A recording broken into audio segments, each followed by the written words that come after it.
Hey there, it's me, Nate, and today I want to give you guys my review of Blood of Elves by Andrzej Sapkowski.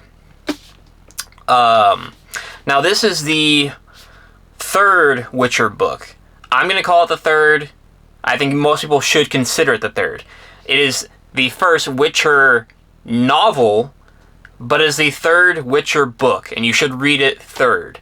Because first off, I feel redundant.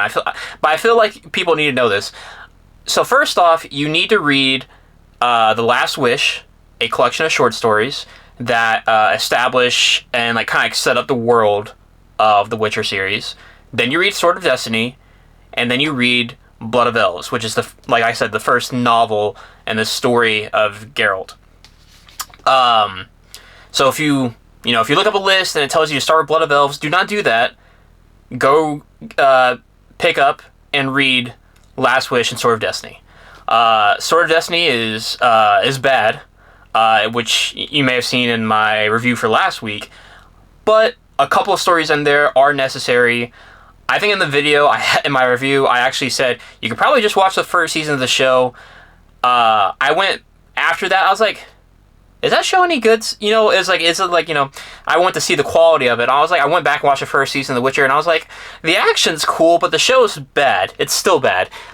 So force your way through Sword of Destiny. But you may like it if you just self-indulgent prose and, literary fiction. You'll love Sword of Destiny. But moving past that, now that I'm done rehashing how to read this book series, what did I think of it? Or what did I think of Blood of Elves? Blood of Elves is an interesting book. If you really love conversations and politics and planning and machinations of schemes between characters, I think you would like Blood of Elves. Because beyond dialogue and some training montages, not much of anything actually happens plot-wise in this book. If you're a plot reader, I could imagine you're reading Blood of Elves and having an absolutely miserable time, because the plot progression is microscopic. It is absolutely minimal. Not much actually happens, during Blood of Elves. I'm not going to get into spoilers here, but Blood of Elves picks up after the final two stories of Sword of Destiny.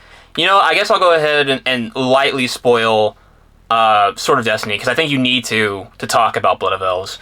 So at the end of Sword of Destiny, you have the story, Sword of Destiny, and something more. And in those stories, Geralt meets Ciri when she's a child, and kind of thinks about Destiny, and then in something more, they are reunited sometime later after Sintra has fell to the Nilfgaardian invasion. And so Blood of Elves picks up, it kind of bounces around a little bit time-wise, just like all the short stories do. So it's a year to 2 years later. It kind of jumps around during that time frame at the beginning of the book from a couple different perspectives. And then it kind of just goes straight. Yeah, it's okay. It's 2 years pass. And so you have multiple perspectives. The first third of the book is Triss's perspective, and then it's Ciri's perspective. Then there's some with Dandelion, then there's some with Yennefer.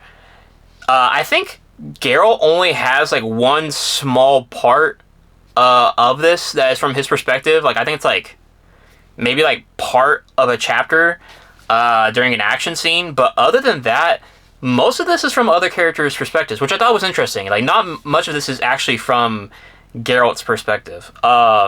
So you have stuff a lot of Ciri, and in this book, Ciri will be is training with Geralt and the other Witchers at Kaer Morhen, and then Triss comes and teaches her some things, and there's that, and some training montages, and there's and then from the other characters, there's like political scheming, because all of the kings and queens of all the different countries are like, after they were able to like repel Nilfgaard, from Sodden, and like it's like now like Nilfgaard has Sintra, they own that land, and like they're dealing with is like, is Nilfgaard gonna attack us again? And then it's like, we should take, like, how do we deal with like Sintra and the Sintran refugees? And so like all the people of power are like investigating the rumors that Ciri might still be alive, that she survived, and because everybody, because of Dandelion's stories, everybody's like, well, according to the story, she was last seen with Geralt, so everybody's looking for Geralt and Ciri. And then in the midst of all of this, of like this conflict between the Nilfgaardian Empire and these other countries, the search for Geralt and Ciri, there is now like this elven kind of uprising. So elves that have been elves and like gnomes and dwarves, like the non-human races, are being kind of like emboldened by like Nilfgaardian agents to kind of like rise up and rebel and try, and like against like the countries of power like Temeria and Rivia.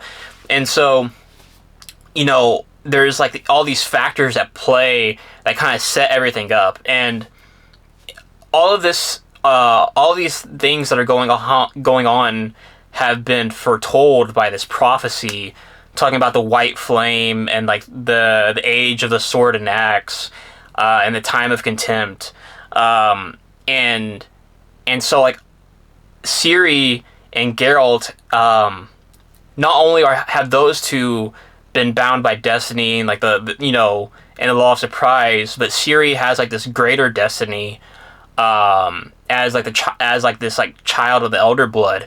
And so all of this stuff kind of comes together, and not much of that like actually happens. Like all of that, like this book, it's funny enough, but even though you could say that Last Wish and Sword of Destiny set up the characters in the world, I feel like Blood of Elves sets up the plot. It's like, maybe the next book is called Time of Contempt. Maybe that one there'll be more plot progression, like more action and more like wider plot, like things of consequence happening. But funnily enough, this is the third book in, and it kind of feels like we're still setting things up. And as for how I feel about it, I liked this book. I had a good time. I really like characters. I think Sapkowski in this book made Yennefer a more interesting, compelling character than she was in The Last Wish or Sword of Destiny. In this book, she felt like an actual person, like somebody you want to learn more about.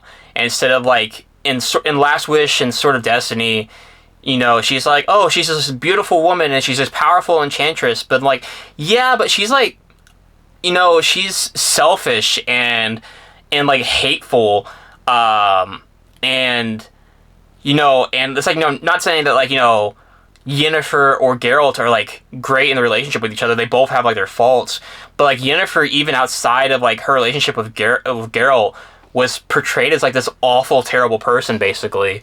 And in this book, in Blood of Elves, Sapkowski does a lot to like humanize Yennefer and make her a more interesting character to follow and want to learn more about. So I think that's really great. And we see Geralt change a little bit, even though we don't really get much of anything from his perspective in this book.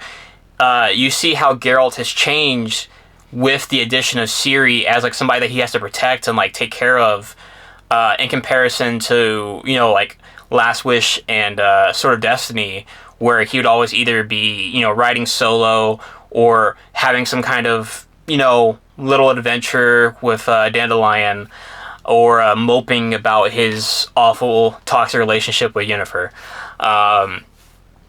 And so yeah, like, long story short, not much of anything happens. Like, if you've ever seen like a training montage in a TV show or a movie where like the hero is being trained to like learn how to do magic or learn how to do swordsmanship, basically this book is like that with like some politics thrown in, stretched out across 300 something pages. So that's not going to be to everybody's taste, but to me it was. I really like political scheming, like court intrigue. I like that kind of stuff in stories. I like character growth. I like character relationships. So there's you know, some interesting conversations like Geralt and Triss and Ciri and Yennefer. And so while this is less like theme heavy compared to the short story collections, or less, it's definitely less literary. This book, I will say this, if you like how like literary fiction the first two books were, or how like almost poetic the Sword of Destiny can be, I do not think you'll like Blood of Elves as much. Blood of Elves is like Sapkowski, it felt it's like I need to tell a more adventure fantasy story. Sapkowski's like, I really want to tell like an actual plot. I want things to actually be happening, and like try to build like a larger story. So if you're like really like the kind of like literary poetic prose that was in The Last Wish and Sword of Destiny, I can understand why you may not like Blood of Elves as much. Me personally, I prefer this more. So as for my score for Blood of Elves, I'm going to give it a 3.5 out of 5 stars. I think it's a good book. I don't think it's great. I think as much as I liked like the character relationships and the conversations between characters, not much happens in this book. And I think if there had been like maybe a more plot progression, I think it could have, maybe gone up to an 8, not an 8, a great score. Also, I don't know if it's a translation, if like in Polish, the original Polish version, Sapkowski's action scenes are more interesting, but I feel like even in like Last Wish and Sword of Destiny, but especially here in Blood of Elves, whenever there's an action scene, it's like kind of hard to follow what is actually happening in the action scene. You're kind of like, whatever, because it's a lot of just like pirouette and dextra and like all of these like sword forms, which like I don't know how correct they are, but they're not very interesting to read. Like whenever I'm reading the action scenes, I'm like, yeah, sure, whatever. So if you're a fan of like interesting action scenes in your fantasy or like adventure type stories, I do not recommend this. I don't think they're good at all. So that is something to consider. But yeah, so I'm still planning to continue on with the rest of the books. I do have Time of Contempt on the way. I think in tomorrow's video, where I'll be showing off what I'm, my reading plans, my current reading plans. I should be able to show that off, the copy I'm getting, if it gets here on time. But otherwise, that is my review for Blood of Elves. So thank you for watching. If you could like the video and subscribe to the channel. And until next time, have a good day.